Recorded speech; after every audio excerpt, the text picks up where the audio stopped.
سے اس طرح سے انگنت ضرورتیں ہیں جن کو انسان پوری کرتے رہتا ہے، ایسے ہی نکاح بھی ایک ضرورت ہے۔ ضرورت ہونے کے پیش نظر جیسے دوسری ضرورتیں خاموشی سے کر لیتا ہے، اسی طرح سے اس کو بھی خاموشی ہی سے کر لینا تھا، لیکن اللہ کے رسول صلی اللہ علیہ وسلم نے ایک بات کی تاکید فرمائی۔ رسول اللہ صلی اللہ علیہ وسلم نے فرمایا کہ اعلنوا النکاح وجعلوه فی المساجد، کہ نکاح کا اعلان کرو، لوگوں کو خبر دو کہ نکاح ہو رہا ہے، فلاں لڑکی کا فلاں لڑکے سے، فلاں بچے کا فلاں بچی سے نکاح ہو رہا ہے، اس کی اطلاع دو، خبر دو، تاکہ قریب والوں کو، رشتہ داروں کو، آس پاس پڑوس میں رہنے والوں کو معلوم پڑے کہ فلاں لڑکے کا فلاں بچی سے نکاح ہوا ہے، یا فلاں گھر میں فلاں گھرانے کی بیٹی کا نکاح فلاں لڑکے سے ہوا ہے۔ اگر اس کی خبر نہیں کی جائے گی تو پھر تہمتوں کا اندیشہ رہتا ہے۔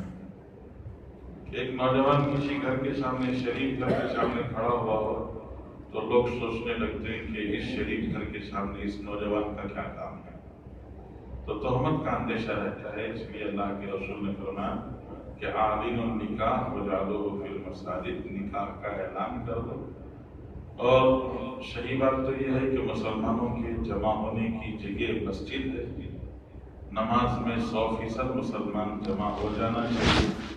آج یہ ہمارا المیہ ہے کہ مشکل سے 5% یا 10% مسلمان نماز پڑھتے ہیں، ورنہ 100% مسلمان نماز کی اعلان اور اذان کے ساتھ مسجد میں آ جانا چاہیے۔ وہ سارے مسلمانوں کے ملنے کی جگہ مسجد ہے، اس لیے اللہ کے رسول نے فرمایا مسجد میں اگر نکاح کرو گے تو سب کو خبر ہو جائے گی، کہ سارا محلہ ہی مسجد میں رہے گا تو سب کو پتہ چل جائے گا کہ فلاں بچے کا فلاں بچی سے نکاح ہو گیا۔ تو نکاح عبادت کے طور سے ہو یا نکاح ایک ضرورت کو پورا کرنے کے طور پر ہو، دونوں طرح سے دیکھا جائے تو اس کو سادگی کے ساتھ میں کرنا چاہیے، اور سادگی ہی اس کا امتیاز ہے۔ اللہ کے رسول صلی اللہ علیہ وسلم نے نکاح کیے، خود اپنے 11 نکاح کیے، اپنی 4 بچیوں کے اللہ کے رسول صلی اللہ علیہ وسلم نے نکاح کرائے، اور پھر بے شمار صحابہ کے نکاح رسول اللہ صلی اللہ علیہ وسلم کے سامنے ہوئے۔ یہ سارے نکاح سادگی کے ساتھ میں ہوئے ہیں، اس میں کوئی شور شرابہ، دھوم دھڑکا، آواز پکارا کچھ نہیں تھا، سادگی کے ساتھ میں نکاح ہو گیا۔ تو غور کرنے کی چیز یہ ہے کہ نکاح کا مقصد کیا ہے۔ نکاح کا مقصد 2 جسموں کا ملانا نہیں ہے، نکاح کا مقصد 2 دلوں کا ملانا ہے۔ اس لیے کہ 2 دل ملیں گے تو ایک جوڑا بنے گا، اور پھر یہ جوڑا ایک گھرانہ بنے گا، پھر یہ گھرانہ ایک خاندان بنے گا، پھر ایک خاندان ایک بستی اور ایک آبادی بنے گی۔ اور اگر جوڑا ہی نہیں بنا تو پھر گھرانہ نہیں بنے گا، گھرانہ ہی نہیں بنا تو خاندان اور بستیاں آباد کیسے ہوں گی۔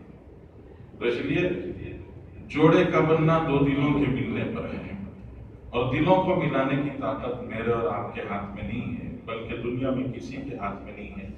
دلوں کے ملانے کی طاقت صرف اور صرف اللہ کے ہاتھ میں ہے۔ اللہ تعالیٰ ہی دل ملا سکتے ہیں۔ رسول اللہ صلی اللہ علیہ وسلم کا ارشاد ہے، قلوب العباد بین اصبع الرحمن، تمام انسانوں کے دل رحمان کی 2 انگلیوں کے بیچ میں ہے، یقلبہ کیف یشاء، وہ جدھر چاہتا ہے ادھر کو گھما دیتا ہے۔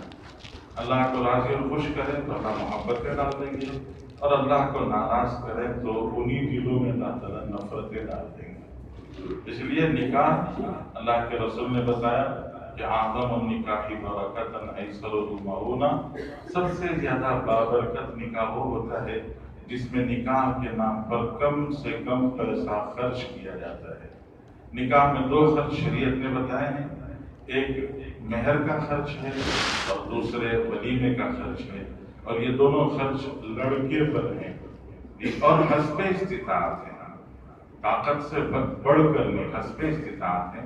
یہ حسب استطاعت اپنی طاقت بھر وہ مہر ادا کرے اور طاقت بھر ولیمہ کرے، یہ دونوں خرچ لڑکے والوں پر ہیں۔ لڑکی والوں پر کوئی خرچ نہیں، لڑکی والے 17, 18, 19, 20 سال تک ایک بچی کو اپنے جگر کا گوشہ بنا کر، نور نظر بنا کر اور ایک اپنے دل کا ٹکڑا بنا کر، جس بچی کو انہوں نے پال پوس کر 20 سال بڑا کیا، اور جو ان کے جگر کا گوشہ ہے وہ اپنے جگر کا ٹکڑا دے رہے ہیں، اس سے بڑھ کے اور کیا دیں گے؟ اپنی بیٹی دے رہے ہیں، اس سے بڑھ کر اور کیا دے سکتے ہیں؟ اس لیے شریعت نے لڑکی والوں پر کوئی بوجھ نہیں رکھا ہے، بوجھ لڑکے والوں پر رکھا ہے، اور وہ بھی سب کے ساتھ رکھا ہے کہ مہر ادا کرے، اور مہر خاندان لڑکی والوں کے گھرانے کا اسٹیٹس دیکھ کر، اس خاندان کی حیثیت کو دیکھ کر، اس کے اعتبار سے وہ مہر ادا کیا جائے، ولیمہ ادا کیا جائے، ولیمہ کیا جائے۔